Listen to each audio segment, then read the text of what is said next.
Yes, openly about how he has to try and deal with a family and leader that has become entrenched in its power.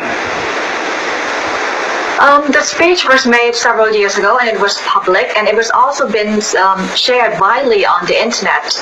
And basically, it's about his work with the Cambodian Center for Human Rights, the NGO, the human rights NGO that he founded in 2002. Whose mission is to empower grassroots participation in democracy so that there would be meaningful elections. And that was the content of the speech. And as you say, it was made several years ago. Why do you think it has now been used? And Hun Sen is actually quoted from his speech to try and imply that he was working with foreign powers to overthrow the government. Why do you think it's being used now? I think focusing on the speech or the video would be wrong. We have to look at the timeline instead. We have an election coming up in less than 11 months.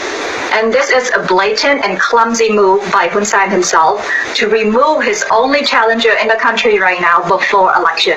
And there's nothing else to this. And of course he's sorry, go ahead. And the way this is done, this regime doesn't even respect its audience, both the national audience and international audience. It's a very, very clumsy and blatant, desperate move.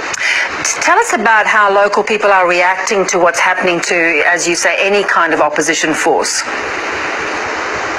I'm sorry, I couldn't hear you. When you talk about the domestic audience and people within Cambodia, how are people reacting to what's happening with these treason charges and the way the Cambodian government is trying to crack down on any opposition? They see through it because he has done this over and over again.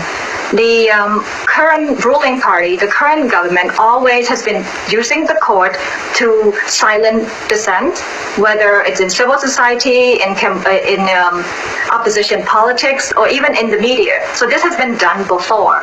So people can see right through it. People are not even paying attention what the charges are or what is this baseless case, because this government can make anything out of thin air and press charges against anyone, including even foreigners who live in Cambodia. Indeed, which has happened. What do you see the international community being able to do?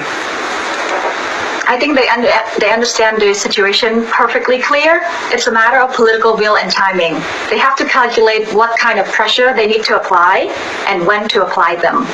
And also, I think it's a matter of them understanding I think this is the last step, the last hope of democracy in Cambodia.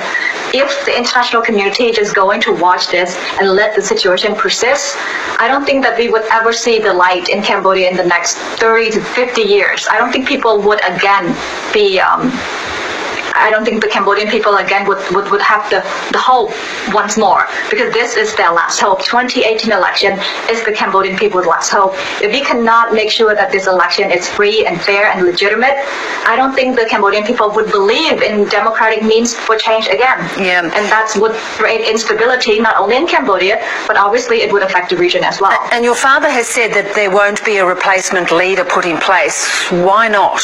If he is taken out of the picture, why not put somebody else there to fight the election?